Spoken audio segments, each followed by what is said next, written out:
Hey guys, it's Symphony here. Today I'll be doing something a little bit different compared to the other previous videos. I'll be doing a artist talk or blog, I guess you all would call them. And the topics for today would be the struggles I faced as a young artist and how I accomplished them, and how COVID impacted me as an artist.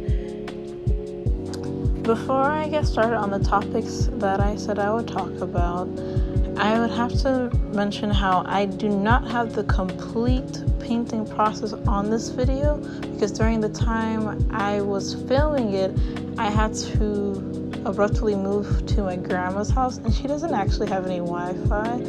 Well, she didn't have Wi-Fi at the time being, so I cannot film and paint at the same time until recently, once I acquired some Wi-Fi over here, of course. So this painting process only has the lips and the nose, and I use the same medium with the other previous mini painting, the eye one, which I use is the Neo McGilp with the oil paint. And this painting was actually a bit more difficult than that one because it's more of a cool tone, and I never painted a mouth so large as well. So it was a lot of learning I had to do when it came to this painting. I think me being a young artist, I think I probably had 3 separate types of struggles I had to deal with. One being, what was my purpose in art? 2, my story in art, or what was it about? And then 3, dealing with depression or inner turmoil while trying to be creative. Growing up, I never really had problems with art at the get-go because I was just interested in it. It was, at that time being, I guess you could say, it was my passion, but more so like a hobby. Like, I liked drawing, but I didn't know what I liked drawing about. Like, at most, when probably like from elementary to middle school, it was dinosaurs, dragons, werewolves, all that type of stuff. Especially just more so anything magical or mythological, I loved it and I had admiration for it.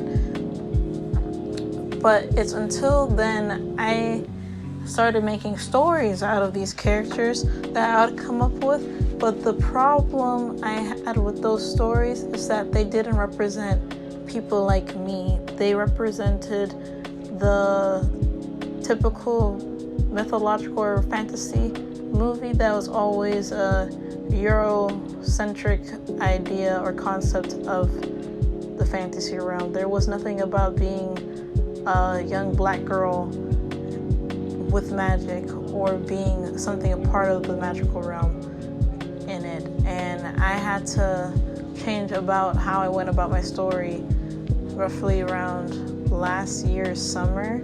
I started to change that. So, because it bothered me how like my main character, their setting for the story was in Belgium, and I've never even been in that country. And source instead of it, and on top of that too, the only thing that was black about my character was probably her race, and that she was Ethiopian, but she was a fair-skinned girl. I was like, I can't have a character who doesn't even look like the people who are from that country, you know? So I had to do a lot of soul searching and rewriting, and now what I'm doing is using more African research and Afro diaspora information to back up.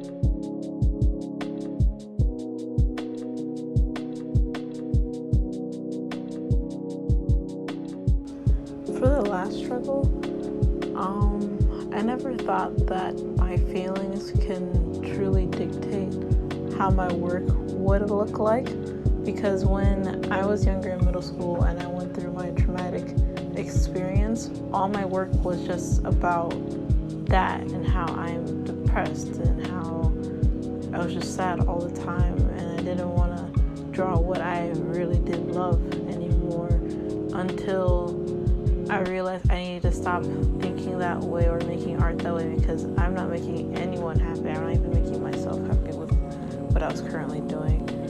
So that's when I really started getting focused on my storyline and stuff. But I've come to realize that even then and now, while I still go lot of personal things.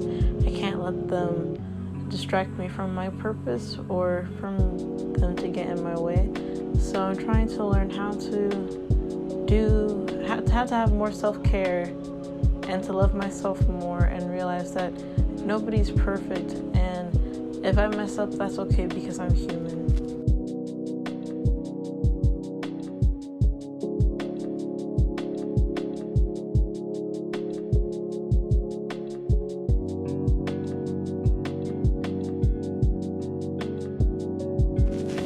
And that's to say as well, there's nothing wrong with making artwork when it comes to you expressing your feelings, because that's what art is. It's a form of expression. So I think it's healthy when people make art to vent or to use it as a way to vent and so on. But it's just like, for me personally, I was being consumed by my negative feelings.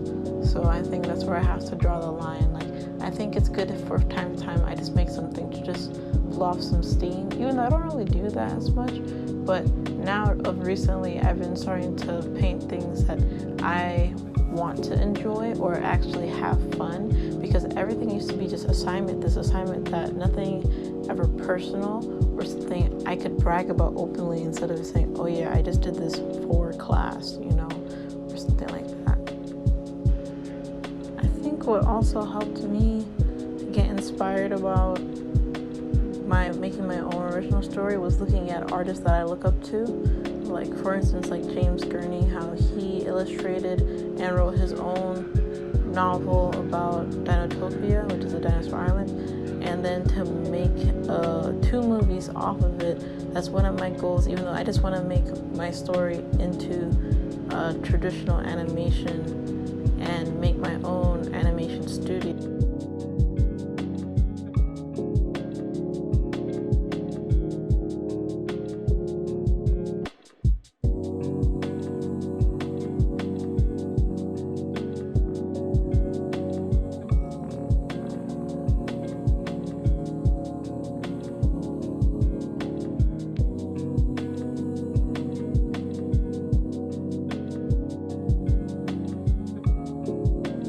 Enough of that topic.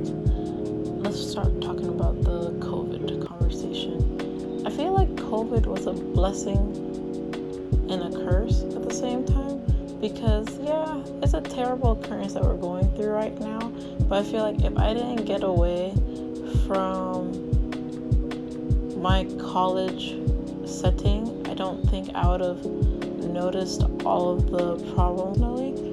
And it made me open my eyes to like how I need to change up my ways, because I was doing everything I did not want to do while I was away from home. And a lot of things were just like simple things that I could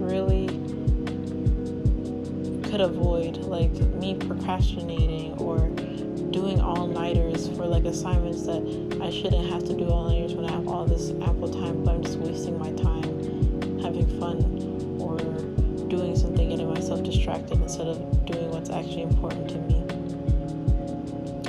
Also, I think COVID gave me some time to reflect on my life and start to organize it more than before, so I could really start my game plan on what I plan on doing in this year, really.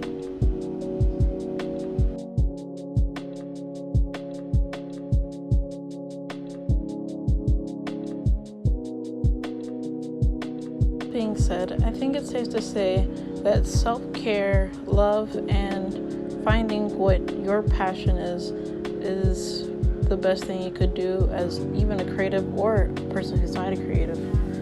At the end of the day, it's just as long as you're happy, I think that's the best thing. And healthy happy, not delusionally happy in the sorts. Because I think you should strive for your best self instead of trying to please others. So I think just finding what makes you happy is the best thing we all can do, including myself.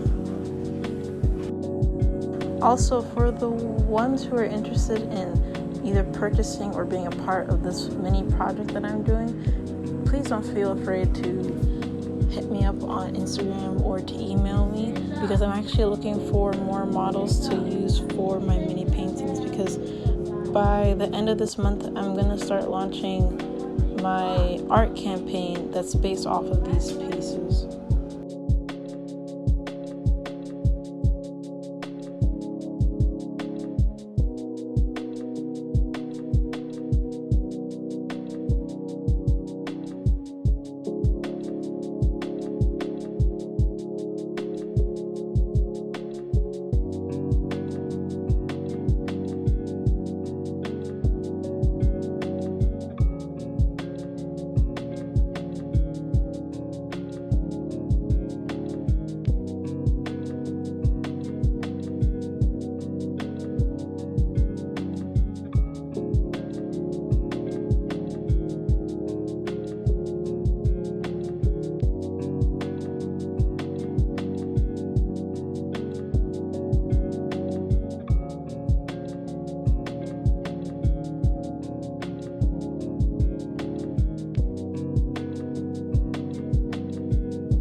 This didn't come off as a rant, but I hope you all enjoyed this video. I'll probably do this type once a month. I don't know. It feels weird talking about myself instead of like the process and stuff. Like probably if I were to do an actual like podcast, I think that would be funny or more entertaining than me just talking by myself, because if you haven't noticed, I'm quite an extrovert. But anyways, hope you enjoy the rest of this video, and I'll see you guys next week. Bye.